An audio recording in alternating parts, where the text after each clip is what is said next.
Nakata. Por quê? Porque é Nakata.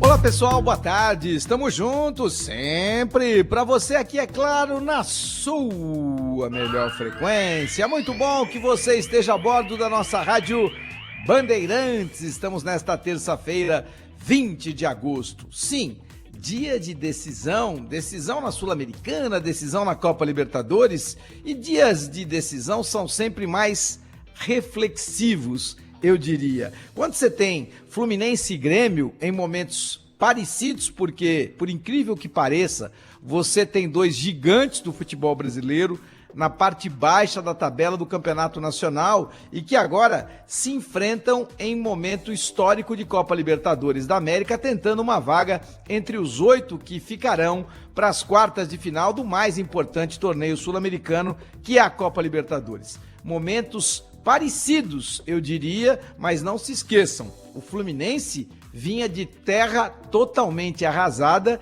e teve que fazer grandes e duras modificações na sua equipe a partir do momento em que o técnico Mano Menezes assume o comando do Fluminense e muda totalmente aquele perfil que era um perfil que chegou a ser vitorioso, mas tinha prazo de validade, que era o perfil comandado pelo Fernando Diniz na equipe do Fluminense. Hoje, a equipe do Flu é totalmente remodelada, muito rejuvenescida e faz um confronto muito importante contra o Grêmio, gigantesco para os dois, que tem uma missão de permanecer ainda na Libertadores e, claro, logo na sequência de sair dessa zona complicada que é a ponta baixa da tabela, tanto o Grêmio quanto principalmente o Fluminense. A diferença é que o Grêmio tem Renato Gaúcho, que por acaso, sim, é o maior jogador e o maior treinador da história do Grêmio até aqui, mas isso não significa que ele possa passar incólume.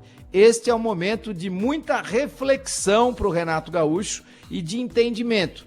Anda incomodado, anda acuado, anda respondendo atravessado de maneira desrespeitosa às perguntas que lhe são feitas. Por quê? Porque quando o resultado sai pela porta, aí o amor sai pela janela e, mais do que o amor, sai também o equilíbrio. Este é o momento em que o Renato Gaúcho precisa estar equilibrado e, por conta disso, eu acho que, sinceramente, um jogo duríssimo, sem favoritos, mas acho que o Fluminense passa. O Atlético Mineiro joga contra o São Lourenço e é fato, é o momento de entender até onde o Gabriel Milito pode ir.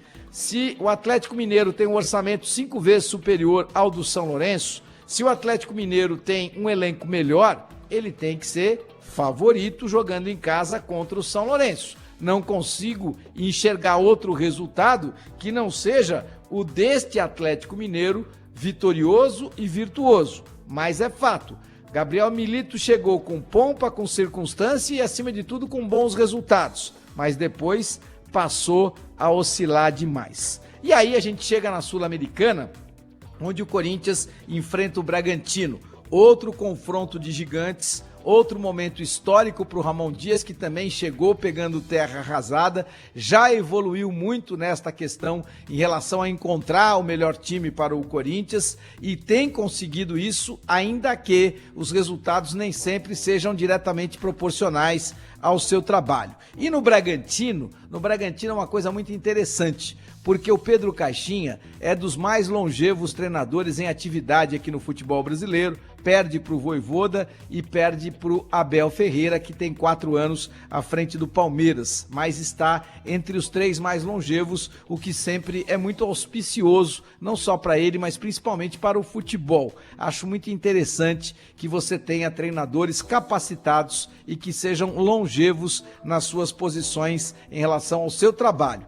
Este é o caso do Pedro Caixinha. Só tem um problema. Acho, sinceramente, que o Bragantino, por esta ideia de ser um time comandado pelo Red Bull, ele tem um compromisso menor com o resultado. E eu não gosto dessa ideia. Para mim, o resultado sempre será o senhor da razão. E como, historicamente, o Red Bull, em todas as suas franquias, ele tem uma ideia de proposição de jogo, uma ideia em que você tenha que o tempo inteiro estar buscando o ataque, isso em alguns momentos te faz com que você perca oportunidades de poder empatar, perca oportunidades de poder garantir um resultado que já lhe é favorável. Por quê? Porque você tem obrigatoriamente que manter o perfil desta franquia. Então, eu entendo que isso possa vir a ser uma determinação, mas acho que o compromisso com o resultado, esse é um ponto de vista apenas e tão somente meu, o compromisso com o resultado tem que ser a coisa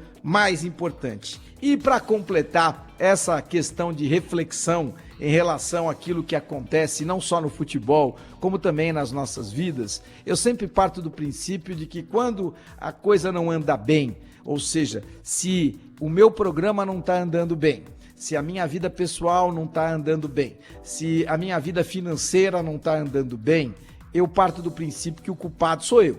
Então, este é um princípio que tem me motivado ao longo desta estrada bastante longa já, para parar, pensar e analisar todos os itens que podem dizer respeito diretamente aos meus erros pelo fato de que a coisa não está andando bem. Então, se ela não está andando bem, é muito mais tranquilo você começar a tirar farpas para os outros lados e tentar encontrar culpados para erros que provavelmente podem ser seus e muitas vezes são seus. Então, como é que eu particularmente ajo e reflito em relação a esta situação? Eu parto do princípio que o errado sou eu. Então, a situação profissional não está boa, o errado sou eu. E aí eu vou ticando aqueles prováveis erros que em tese são meus. E aí eu enxergo que esse não é meu, aquele não é meu, o outro pode não ser meu, então eu tenho que melhorar aquele ali e vou em busca de melhorar os pontos que eu acredito que tenham que ser melhorados e que digam respeito a mim. Só que aí você termina a relação, você tica todos os pontos. E aí quando você tica todos os pontos que dizem respeito a você, aí a cuica ronca, porque você parte para uma relação que é um pouco mais conflituosa, porque é a relação de cobrança em relação ao outro, porque a cobrança em relação a si, ela já foi feita. E aí quando você parte para a relação um pouco mais conflituosa, normalmente ela é um pouco mais complicada, ela é um pouco mais de atrito. Por quê? Porque cobranças, elas nunca são muito bem-vindas. Cobranças sempre são mais complicadas de serem aceitas. E eu entendo que isso seja muito natural. Eu tenho comigo e com os meus botões que uma vida sem cobranças é uma vida menos importante, menos inteligente e onde você acaba não chegando a limites onde você poderia naturalmente alcançar se fosse melhor cobrado e se acima de tudo também tivesse capacidade de cobrar aqueles que poderiam e que são fundamentais para que os seus objetivos ou os objetivos comuns eles possam ser alcançados. Eu gosto muito de compartilhar estas questões com os meus ouvintes, com as minhas ouvintes, porque é óbvio que o mote sempre do programa é o futebol, o mote do programa é tentar encontrar os modelos, tentar encontrar as situações, antecipar aquilo que naturalmente possa vir a acontecer numa rodada importante como a desta terça-feira, onde naturalmente a terça normalmente não é tão complicada, não é tão agitada, não é tão de conflitos importantes dentro do futebol, mas que eles servem de exemplos também para as nossas vidas. Por quê? Porque é uma terça-feira que também pode vir a ser de reflexão para aquilo que naturalmente está acontecendo com a gente, não só no campo profissional, mas às vezes também no campo pessoal e que naturalmente você parando, refletindo, enxergando os seus erros primeiramente e depois tendo capacidade de cobrar o dos outros, as coisas possam vir a se transformar em virtuosas e vitoriosas. Isso significa que você vai atingir o objetivo? Não. Isso significa que o resultado vai ser alcançado? Não também. Mas significa que você está dando os seus passos para que as coisas naturalmente possam acontecer.